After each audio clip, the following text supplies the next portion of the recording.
Flails. Does anybody use these things? Like, actually use them? Well, if not, let this video convince you whether you should or, well, shouldn't use them in the first place. Because I'm gonna try to beat Terraria only using flails. I don't know why I decided to do this. Flails are kind of like this mix between melee and ranged, but they somehow manage to be worse than the average melee weapon. And I learned that the hard way. Now, when it comes to starting off this run, the first thing I gotta do is, well, craft a flail. Oh wait, you can't do that. Yeah. So this is one of those runs, yet again, where if you don't know, flails, I think, if I'm not mistaken, only have two craftable flails. Those we can't get yet. So I gotta look for it inside a gold chest on the ground. Now, why am I above ground? I don't know, I just felt like breaking some face monsters' ankles until they took mine. That's honestly what I get. I shouldn't even be on the surface in the first place, since the maces are underground inside gold chests, like I just said. So searching for gold chest I did. And I did find a couple of chests and some life crystals, but none of these really had what I was looking for. I mean, the accessories are nice though. It's a really good set of accessories that I got, but I haven't found the mace yet. And when you go this long without finding the weapon, you start to wonder how long it's actually gonna take, especially since my luck with chests isn't the greatest. No! Are you kidding me? This is so stupid. That death was definitely unexpected, but I'm not gonna let that stop me from trying to get my mace. This did cause me to get a little bit of an armor upgrade, and quickly after searching like, what, 5 or 6 more chests, I actually did end up finding the mace. Ooh, I got it! I got it! Yes! I have a weapon! I have a weapon! It only took like 50 chests. Oh, this is so bad. It's so slow and has no range and only does 18 damage, but it's a weapon. Look at this. Oh, this is horrible. There we go, 100 torches, and I can upgrade it to the flaming mace, which does 20 damage. I mean, it's better than nothing. Okay, that's progress. That's the first weapon that we can get. And now it's time to just get some platinum armor because I need as much defense as I can get. And I'm gonna start setting up for the brain. I set up for the brain because since I didn't choose corruption, I have to craft the next mace. On corruption, you could break the orbs and it'll drop. On crimson, you have to craft it. I don't know why I chose the harder route. That's kind of my fault. But thankfully, the brain drops the tissue samples if you just kill enough of the creepers. You don't actually have to kill the brain. And this was a bit of a struggle. I was getting hit way too much and I still am not really used to how the mace works, so it kind of sucked. I did find like this pseudo invincibility strat, which I somehow messed up and it got me killed, but it was just enough to get the meatball. It literally dropped the exact amount I needed to get the meatball. So I have the meatball now, which is 38 damage. Wow. Nice. That's what I'm looking for. Okay. So having the meatball doesn't really excuse the fact that I still suck. But it did help me kill the Eye Cthulhu because I almost died here as well, being left with 11 HP after that fight. Yeah, these maces are a struggle.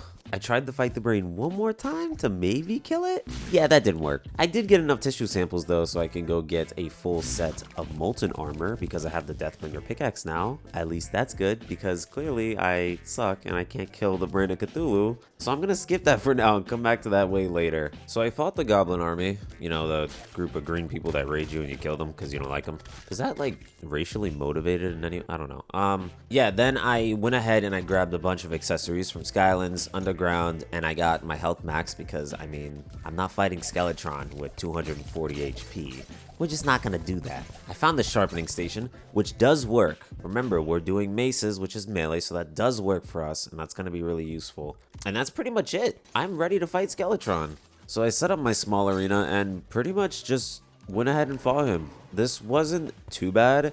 It was a bit of a pain to land a bunch of the mace hits, and given that the mace has like a small little charge up and a drawback time, I guess you could call it, it takes quite a while to fight some of these bosses, especially since I'm missing a lot. But ultimately, he's dead, and it wasn't too bad. Now, we do need to find a couple things in this dungeon, and by a couple, I mean 2. We just need the Shadow Key, and we need the Cobalt Shield. So I didn't end up finding the Cobalt Shield as of yet, but I did get the Shadow Key, and this allows me to go to hell, grab a couple of the Shadow chests, and look for the Sun Fury. The chest we opened?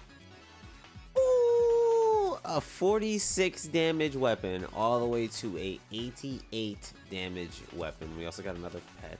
Now that we have this huge, and I mean huge upgrade, more than double of our previous damage, I'm finally able to go back and kill the brain.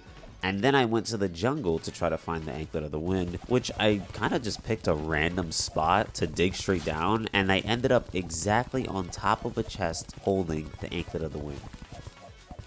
Surely. Oh!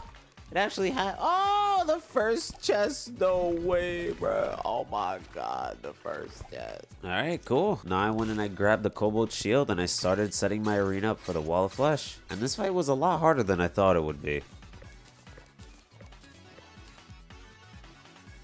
So what made this fight so difficult is the fact that this flow has no range, and the Wall of Flesh keeps spawning these hungry every 2 goddamn seconds. 2 seconds. And they deal way too much damage.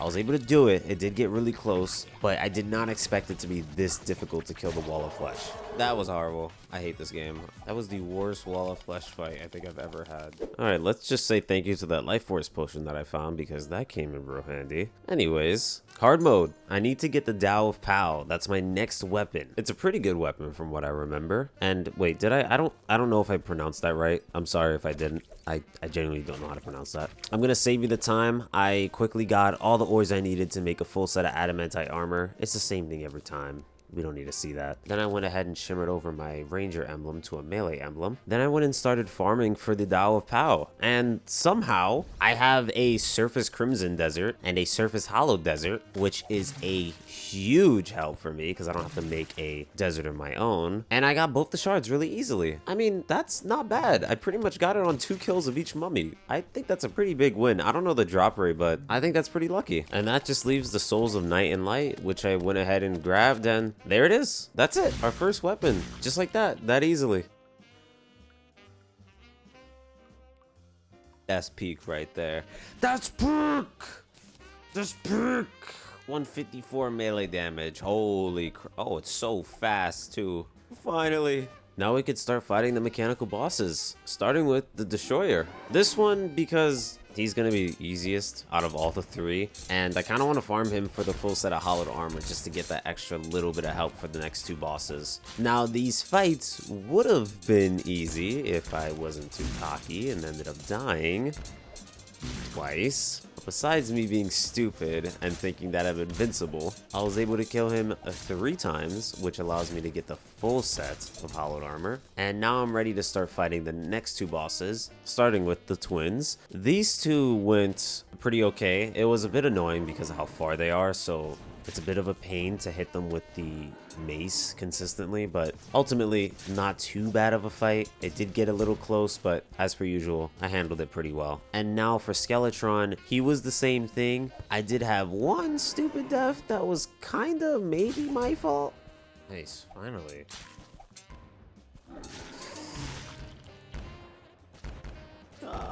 I hate the I Cthulhu shield for that reason. This is why I don't like the I Cthulhu shield. This is why I never used to use it. Yeah, I'm not gonna lie, I kind of blame the Shield of Cthulhu for that one. I don't take credit for that death. That wasn't really my fault.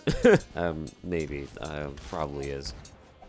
Well, with him dead, now I can craft the pickaxe, and I did go ahead and kill the Wall of Flesh 1 more time, so I can grab 1 more emblem and craft the Avenger emblem. Then I went and farmed some Crimson Mimics because I wanted to get the Flesh Knuckles, because not only do these give a bunch of defense, I do want to use them for an upgrade that I'm going to need later on. We'll get to that when we get to that.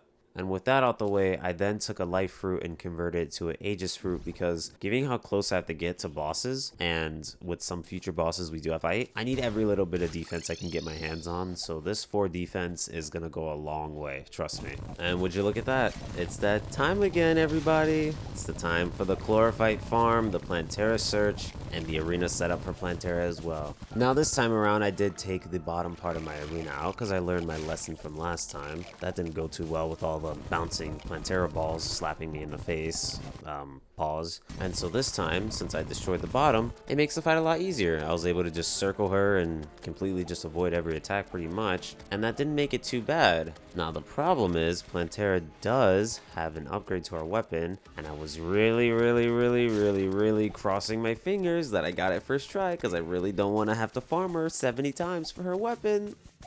I'm just crossing my fingers that I get the weapon. Please. Please, please, please. Please give me the weapon first try. Whoa! Oh. I don't have to farm Plantera. I don't have to farm Plantera. Oh my gosh. Thank God. I don't have to farm Plantera. Holy crap. You know how long that could take? I'm so glad I got it the first try. Oh my gosh. Yes. I haven't used this weapon in so long. What does this even do? It doesn't have any special effect. It's just another flail. Oh boy, it's still gonna be painful. Wait, what? This thing shoots? Yep. I found out that this isn't just any old regular flail. This flail actually has projectiles. It's pretty much like its own gun. And that's pretty interesting. I mean, it does probably about like half the damage of the regular flail, but that's still a huge help. That is way more than just having to throw it at them and hope you hit. Like, even if you miss, you still deal at least some damage. Like, that's huge. This is good. This is not too bad. This is where the weapon starts to get a little better. But now comes the painful part. The painful part is farming this dungeon. I need 3 items. I need the tabby, the black belt, and the hero shield. I do end up getting them, but holy crap, was this painful and took forever. No way.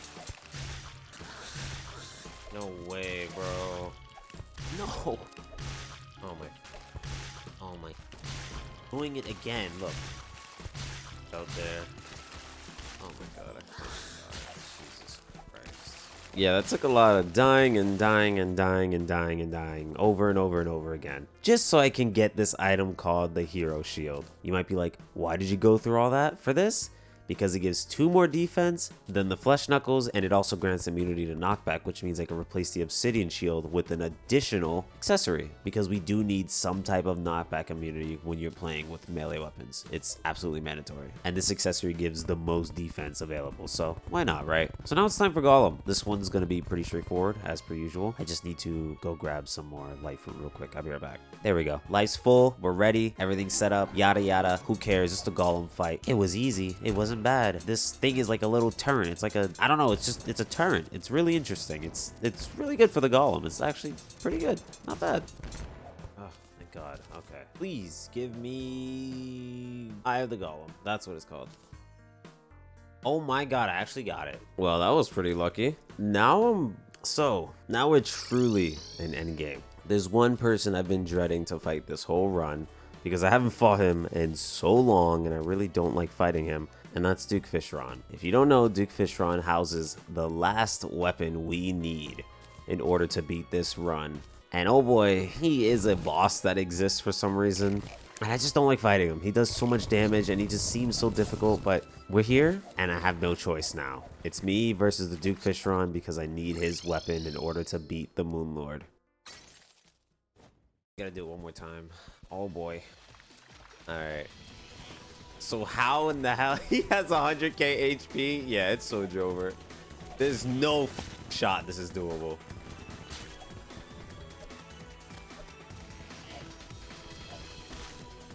Wow, that did so much damage.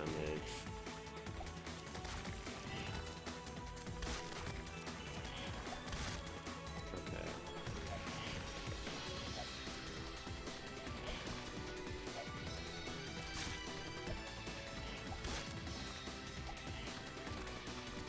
Oh.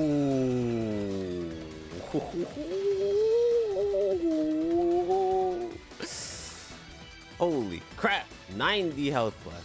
No way. By the literal skin of my teeth. That was really close. And for a first attempt, and I haven't fought this guy in who knows how long, I'm impressed. I genuinely impressed myself with that fight. I'm surprised that worked. That was pretty good. I would have loved to get it first try, but you know what? It's fine. We'll get it. We'll get it. I did fight him 2 more times. The second attempt, I failed when he was really low. And the third attempt, I did end up killing him. And guess what he dropped?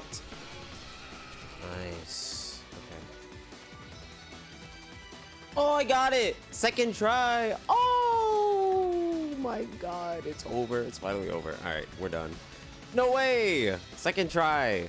Third try, because I died on my second try. Yay.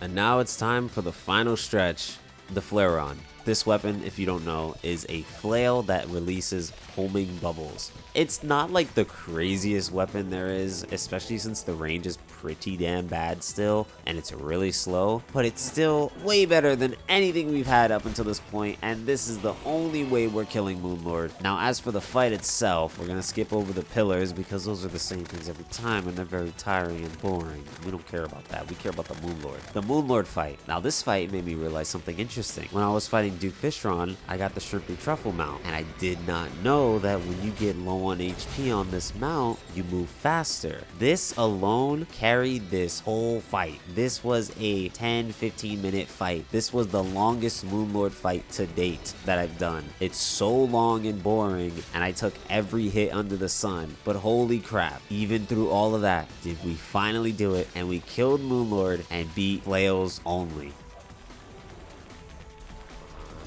Come on. Come on. Y'all just spamming lasers right now. You're just spamming lasers. Come on. There we go. Oh. Oh my God. That actually was kind of nice. What an interesting fight. I learned something new today. That was like 100 hits in one fight and I did not die.